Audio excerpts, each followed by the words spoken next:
बिस्मिल्लाहिर्रहमानिर्रहीम। आज की वीडियो का टॉपिक है how to care Queen Victoria agave.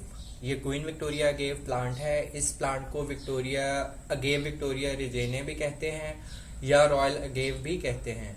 ये प्लांट सक्यूलेंट फैमिली से ताल्लुक रखता है और जिस तरह बाकी सक्यूलेंट फैमिलीज में लीव्स के अंदर सैप होता है, इसके अंदर भी लीव्स के अंदर जूस होता है, सैप होता है काफी ज्यादा। और ये पेरिनियल प्लांट है एक। इसके ऊपर वाइट लाइंस होती हैं इसके एजेस के ऊपर, ये देखें इस तरह से, ये वाली। और ऊपर आके जो है जिस जगह पे इसके स्पाइन्स होते हैं उस जगह के ऊपर भी एक वाइट कवरिंग होती है। मैं आपको क्लोज करके दिखाता हूं, ये देखें। एक इसकी वैरायटी होती है, उसमें जो है वो ये लाइनिंग येलो कलर में होती है और उसमें लीव का साइज थोड़ा सा बड़ा होता है इससे। इसके लीव्स की शेप्स जो है वो रोजेट्स की तरह होती है। जिस तरह गुलाब की पत्तियां या फूलों की पत्तियां जो हैं वो ग्रो करती हैं, इसी तरह से इसके लीव्स की शेप होती है। ये देखें, एक रोजेट बनाता है इस तरह करके, और ये पत्तियां इसी तरह से खुलती चली जाती हैं। इसलिए इसकी शेप की वजह से जो है वो इसे एज ए ऑर्नामेंटल प्लांट भी यूज किया जा सकता है। इस प्लांट को कम पानी की जरूरत होती है बाकी सक्यूलेंट्स की तरह, क्योंकि इसमें जूस होता है, तो ये अपने जूस से ही जो है वो काफी ज्यादा प्लांट नरिश होता रहता है। इसको ज्यादा पानी की जरूरत नहीं होती। इस प्लांट को सबसे ज्यादा नुकसान भी ओवर वाटरिंग से होता है। इसके मरने की सिर्फ दो वजूहात होती हैं, या तो आप इसको ओवर वाटर कर दें या इसके अंदर जो है वो फ्लावरिंग स्टॉक ग्रो करती है, जिसके बाद बाकी गेव्स की तरह इसकी डेथ हो जाती है।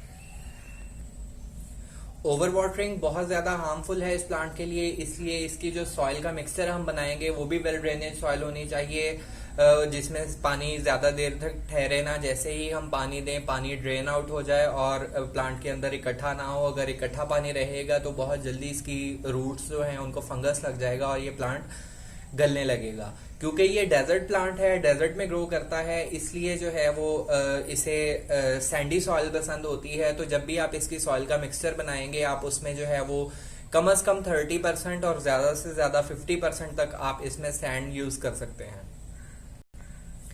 जो प्लांट्स हाइट और विड्थ में एक जैसा ग्रो करते हैं, ये भी उन्हीं प्लांट्स में से है। ये इक्वली ग्रो करता है, जितना ये हाइट में जाता है उतना ही ये विड्थ में फैलता है। और इसकी हाइट और विड्थ जो है वो ऑलमोस्ट एट मैक्स 18 इंचेस तक होती है। जितना ज्यादा आप इसे धूप में रखेंगे उतना ज्यादा ये प्लांट हैप्पी रहेगा। इस प्लांट को धूप बहुत ज्यादा पसंद होती है।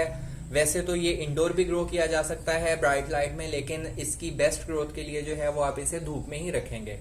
इसे आप हफ्ते में एक दफा या 2 हफ्तों में एक दफा जो है वो अगर समर में पानी दें तो वो भी इसके लिए काफी है, उसमें भी ये खुश रहता है। और विंटर सीजन में आपने इसे पूरे महीने में सिर्फ एक दफा पानी देना है, लेकिन जब भी आप इसे पानी दें तो भर के दें। भर के पानी देने की वजह ये होती है कि इसकी रूट्स नीचे ग्रो कर रही होती हैं, तो रूट्स तक जो है वो पानी पहुंचता है और वो प्लांट के लिए अच्छी फूड प्रिपेयर करती है। जब इस प्लांट के साथ आपने कोई भी काम करना है तो आप जो है वो ग्लव्स यूज करेंगे, क्योंकि इसके ऊपर स्पाइन्स होती हैं। ये देखें, ये कांटे होते हैं इसके ऊपर। अगर आपने ग्लव्स नहीं पहने होंगे तो ये कांटे जो है वो आपको लग सकते हैं, इसलिए आपने बहुत एहतियात के साथ इसके साथ काम करना है और ग्लव्स पहन लें तो बहुत बेहतर है। जिस तरह बाकी अगेव्स में होता है, बाकी अगेव प्लांट उनमें भी जब फ्लावरिंग स्टॉक ग्रो करती है, फ्लावर ग्रो करता है, तो उसके बाद उस प्लांट्स की डेथ हो जाती है। सेम इसी प्लांट में भी इसी तरह से होता है कि इसमें जब भी इस जगह से दरमियान में से जहां पे रोजेट फ्लोज होता है उस जगह से फ्लावरिंग स्टॉक जो है वो ऊपर की तरफ ग्रो करती है, इस जगह से फ्लावरिंग स्टॉक ग्रो करने के बाद जो है वो ये प्लांट की डेथ हो जाती है। कुछ इसकी वैरायटीज हैं जिनमें फ्लावरिंग स्टॉक के साथ जो है वो बेबीज ग्रो करते हैं, कुछ वैरायटीज हैं जिनमें ग्रो नहीं करते। इसकी प्रोपगेशन की अगर हम बात करें तो ये बेबीज के थ्रू प्रोपगेट होता है। ये छोटे छोटे बेबीज जो है वो इसके साथ लगते हैं, उनको आप सेपरेट करके लगा सकते हैं। जब आप इसे बड़े पॉट में, मेरे पास ये छोटे पॉट में है, छोटे पॉट में भी ये रूट बाउंड हो गया है लेकिन ये अच्छे से ग्रो कर रहा है। आप इसे बड़े पॉट में लगाएंगे तो इसके बेबीज ग्रो करना शुरू कर देंगे। अभी इसके फर्टिलाइजर की बात करें तो जिस तरह बाकी सकुलेंट्स को ज्यादा फर्टिलाइजर की जरूरत नहीं होती, उस तरह जो है वो इस अगेव क्वीन प्लांट को भी ज्यादा फर्टिलाइजर की जरूरत नहीं होती। लेकिन आप फिर भी अगर इसे फर्टिलाइज करना चाहते हैं तो स्प्रिंग सीजन में आप इसे NPK या DAP के 5-5, 6-6 दाने जो है वो एटमैक्स आप इसके लिए इस्तेमाल कर सकते हैं। ये इन्फॉर्मेशन थी इस प्लांट की केयर के बारे में जो मैंने आपसे शेयर करनी थी। नेक्स्ट वीडियो में किसी नई इन्फॉर्मेशन के साथ आपसे मुलाकात होगी। अपना ख्याल रखें, दूसरों का ख्याल रखें और प्लांट से प्यार करें। Good bye.